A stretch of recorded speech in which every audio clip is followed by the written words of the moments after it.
जुम्मत मुबारक के दिन नबी करीम सल्लल्लाहु अलैहि वसल्लम कबा और बनी उमर बिन औफ यानी कबा वालों से रुखसत होकर शहर मदीना में क़याम के इरादे से चले। मदीना के हर मोहल्ले में हर एक खानदान इस अमर का ख्वाह था कि हुजूर सल्लल्लाहु अलैहि वसल्लम उनके मुकीम हों। आप नबी करीम सल्लल्लाहु अलैहि वसल्लम बनी सालिम बिन औफ के मोहल्ले में थे कि नमाज जुम्मा का वक्त आ गया। आपने वहीं एक मैदान में 100 आदमियों के साथ नमाज जुम्मा अदा फरमाई। ये मदीना में आपका पहला जुम्मा था और पहला खुतबा था। इस जगह भी बाद में एक मस्जिद तैयार की गई। नमाज जुम्मा अदा फरमा कर आप अपनी ऊँटनी पर सवार हो गए। कबीला बनु सालिम बिन औफ के लोगों ने आकर आपकी ऊँटनी की महार पकड़ ली और आपको अपने यहाँ ठहराना चाहा। दूसरे कबीलों और दूसरे मोहल्लों के लोगों ने अपने अपने यहाँ जाने का इसरार किया और इस तरह बहस व तकरार शुरू हुआ। आप सल्लल्लाहु अलैहि वसल्लम ने फरमाया, मेरी नाका को न रोको, इसकी महार छोड़ दो। इसको अल्लाह की तरफ से हुक्म मिल चुका है, जहाँ मेरी नाका बैठ जाएगी मैं वहीं ठहरूंगा। चनाचा नाका चलने लगी और तमाम अंसार और मुहाजिरीन नाका के आगे पीछे दाएं बाएं चलने लगे। नबी करीम सल्लल्लाहु अलैहि वसल्लम ने महार बिल्कुल ढीली छोड़ दी और नाका अपनी खुशी से आहिस्ता आहिस्ता चलती रही। नाका बनु ब्याजा के मोहल्ले, बनु सादा के मोहल्ले, बनु अल हारिस बिन अल खरज के मोहल्ले से होती हुई जब बनु अदी बिन अल नंजार के मोहल्ले में पहुंची तो इन लोगों का बड़ा दावा था कि नबी करीम सल्लल्लाहु अलैहि वसल्लम हम में क़याम करेंगे, क्योंकि इस कबीले में अब्दुल मुत्तलिब के ननिहाल थे। लेकिन इन लोगों को भी वही जवाब मिला कि मेरी नाका को छोड़ दो, जहाँ ये बैठ जाएगी मैं वहीं ठहरूंगा। नाका बनु अदी बिन अल नंजार के मोहल्ले से आगे बनु मालिक बिन अल नंजार के मोहल्ले में दाखिल हुई तो एक गैर आबाद अकादा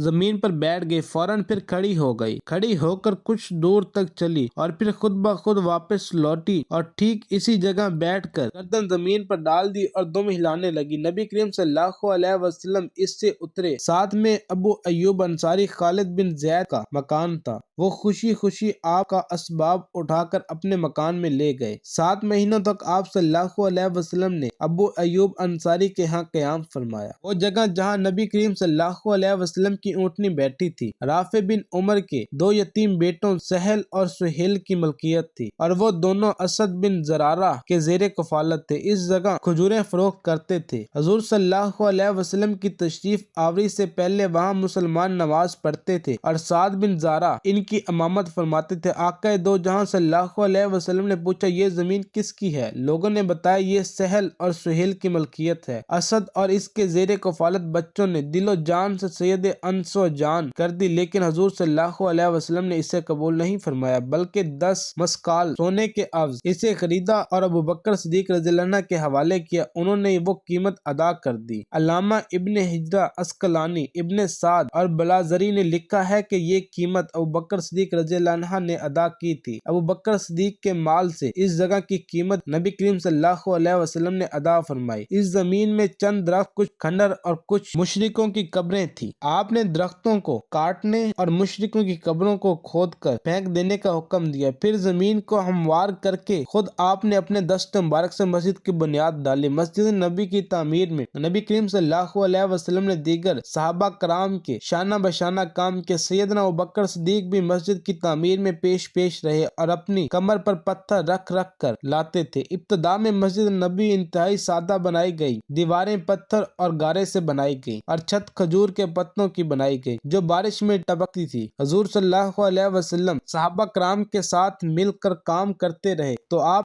सहाबा को जोश दिलाने के लिए रजस का ये शेर पढ़ते थे कि ए अल्लाह, भलाई तो सिर्फ आखिरत ही की भलाई है, लिहाजा ए अल्लाह तू अंसार और मुहाजिरीन को बख्श दे। इस मस्जिद का नाम मस्जिद नबवी है। ये मस्जिद हर किस्म के दीनों तकल्लुफात से पाक और इस्लाम की सादगी की सच्ची और सही तस्वीर थी। इस मस्जिद की इमारत अव्वल तोल अर्ज में 60 गज लंबी और 54 गज चौड़ी थी। इसका किबला बैतुल मक़दस की तरफ बनाया गया था, मगर जब किबला बदलकर काबा की तरफ हो गया तो मस्जिद के शुमाली जानब एक नया दरवाजा कायम किया गया। इसके बाद मुख्तलिफ जमानों में इसकी तजदीद और तोसी होती रही। मस्जिद के एक किनारे पर एक चबूतरा था जिस पर खजूर की पत्तियों से छत बना दी गई थी। इसी चबूतरे का नाम सफा है। जो सहाबा कराम घर बार नहीं रखते थे वो इसी चबूतरे पर सोते बैठते थे और यही असहाबे सुफा कहलाते थे। सल्लल्लाहु अलैहि वसल्लम ने ज़ैद बिन हारिसा और अबू राफा को, जो आप सल्लल्लाहु अलैहि वसल्लम के खास गुलाम थे, 2 اونٹ اور 500 درہم خرچ دے کر مکہ روانہ فرمایا کہ وہ آپ کے 2 صاحبزادیاں ام کلثوم بنت محمد، فاطمہ بنت محمد اور آپ کی بیوی ام المومنین سودا بنت زمعہ، زیدی کی بیوی ام ایمن اور اس کے بیٹے اسامہ بن زید کو مدینہ لائے۔ عبداللہ بن ابی بکر انہی لوگوں کے ساتھ ام رومان ابو بکر صدیق کی بیوی اسمہ بنت ابی بکر اور ام المومنین عائشہ بنت ابی بکر کو بھی ساتھ مدینہ لائے۔ طلحہ بن عبید اللہ نے بھی ان کے ساتھ موافقت کی، چنانچہ اہل بیت کی رفاقت میں تمام حضرات مدینہ منورہ آ گئے اور اس طرح یہ ٹہنیاں اپنے اصل کے ساتھ مل گئی۔ حضور صلی اللہ علیہ وسلم نے خاص اپنی رہائش کے لیے مسجد نبی کے متصل حجرہ تعمیر کیا۔ اس کی تکمیل کے بعد ابو ایوب کے گھر سے اہل و عیال کے ساتھ اپنے حجرہ مبارکہ میں منتقل ہو گئے۔ آپ نے ازواج مطہرات کے لیے بھی حجرے بنوائے۔ اس وقت بی بی سودا اور عائشہ صدیقہ نکاح میں تھی تو 2 ہی مکان بنائے، جب اور ازواج مطہرات آتی گئی تو دوسرے مکانات بنتے گئے۔ یہ مکانات بہت سادگی کے ساتھ بنائے گئے تھے،